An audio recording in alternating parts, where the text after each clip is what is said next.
Assalamualaikum warahmatullahi wabarakatuh. Semangat literasi. Luar biasa. Perkenalkan, nama saya Venansensius Santai.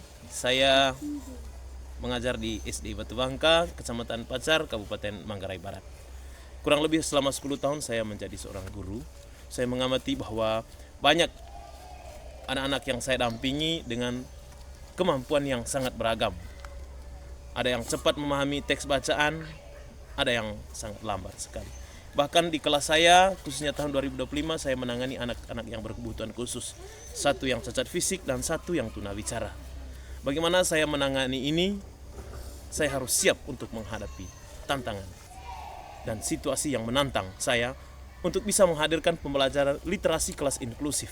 Tidak hanya ramah bagi anak-anak, tetapi untuk semua anak yang hadir di dalam kelas. Hari ini kita akan menyaksikan sebuah langkah maju dalam dunia pendidikan di Kabupaten Manggarai Barat.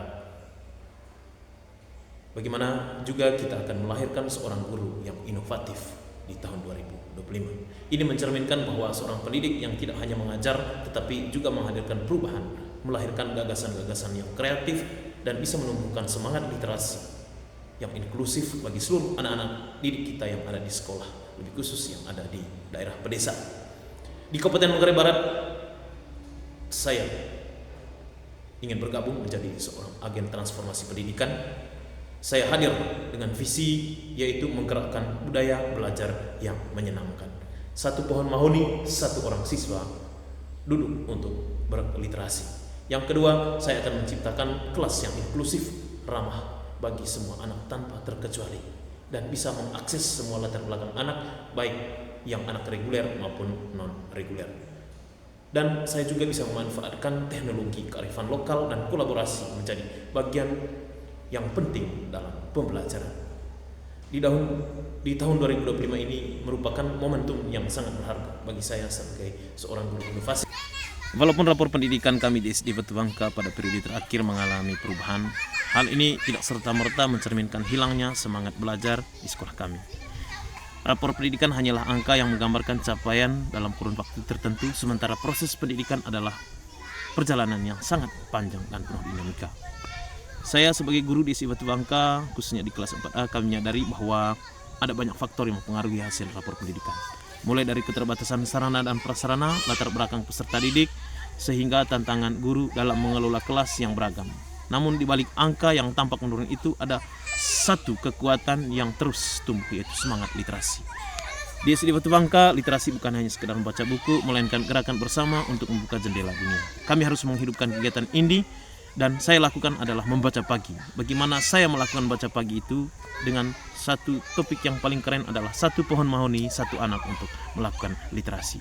Semoga dengan kegiatan-kegiatan membaca ini, anak-anak bisa diajak untuk bisa memahami dan menceritakan kembali dan mengaitkan cerita-cerita yang ada dalam teks bacaan dengan kehidupan mereka sehari-hari.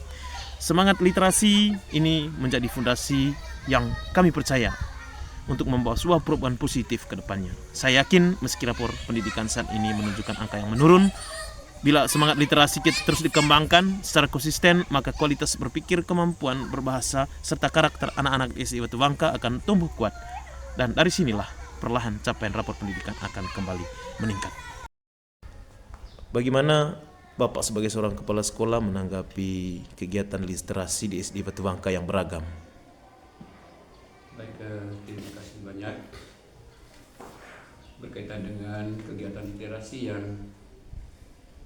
beragam, boleh dibilang ini menjadi sebuah kendala, lebih khususnya di kelas bawah.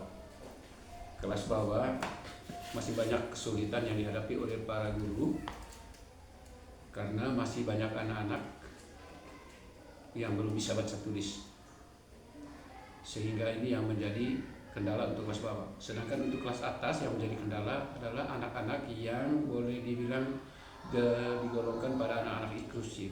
Lebih khusus ada 1-2 orang anak di sekolah kami di SD Batu Bangka ini yang dikelompokkan pada anak yang inklusif, sehingga itu yang menjadi kendala untuk kelas atas. Namun untuk SD Batu Bangka sudah menjalankan literasi sesuai dengan apa yang disampaikan oleh pemerintah. kepada sekolah. Selamat pagi teman-teman. Selamat pagi. Saya akan menceritakan lagi cerita dalam buku ini.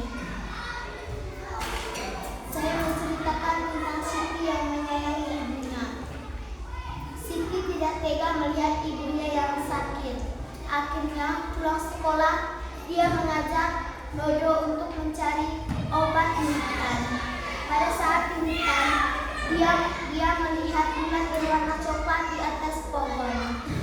Lalu mereka memanjat. Akhirnya bulan berwarna coklat itu jatuh. Mereka tidak tahu bahwa itu sarang lebah. Akhirnya lebah itu mengajar mereka.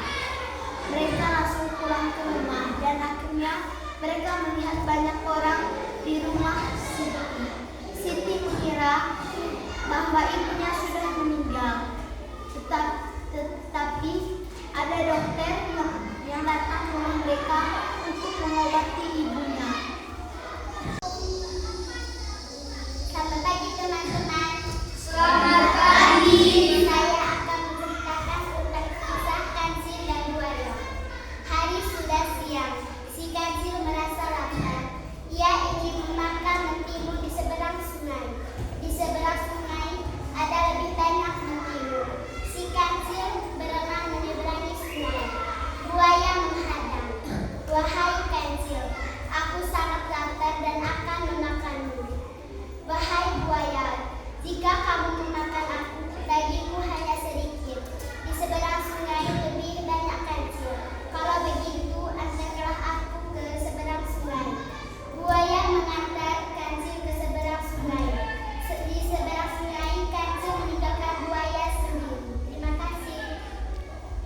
Selamat pagi teman-teman. Saya mau menceritakan di buku ini kisahnya Lucia dengan orang tua. Pada zaman dahulu, Lucia membantu orang tua dan mencari kayu memasak. Setelah itu, dia tidur di kasurnya dia sendiri. Akhirnya, dia bilang di hati, semoga ibu dan bapak selalu sehat. Akhirnya, pas paginya, rumahnya bakar.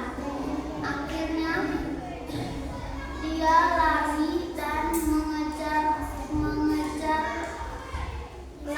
Bagaimana saya belajar pengetahuan tentang pendidikan anak berkebutuhan khusus. Dari pendidikan ini, saya bisa mendapatkan fondasi yang sangat kuat bagaimana membangun literasi pada umumnya khusus anak-anak di sekolah saya di SD Batu Bangka. Karena dengan literasi itu dapat mengimbas dengan pengetahuan-pengetahuan mata pelajaran lainnya di dalam kelas. Ketika literasinya belum mapan, itu sangat berpengaruh dengan kegiatan-kegiatan pembelajaran lainnya. Yang saya lakukan selama ini dan terus saya kembangkan soal ide dan inovasi di media pembelajaran saya. Yang pertama, saya harus melakukan modifikasi secara individu khususnya kepada anak-anak yang berkebutuhan khusus. Dan yang kedua, saya menggunakan teknologi yang sudah disiapkan di sekolah. Dan yang berikut, saya melakukan pendekatan secara diferensiasi dan KSI. Bagaimana saya mengelompokkan anak-anak berdasarkan kemampuan dan minat serta bakat mereka masing-masing. Saya sebagai guru inovasi percaya bahwa pendidikan yang berkualitas adalah pendidikan yang tidak bisa meninggalkan siapapun yang ada di belakang. Ayo kita maju bersama, apapun keadaan anak-anak, apapun situasi dan kondisi, mari kita belajar bersama untuk membangun bangsa dan negara. Dan ini merupakan komitmen moral saya sebagai seorang guru di SD.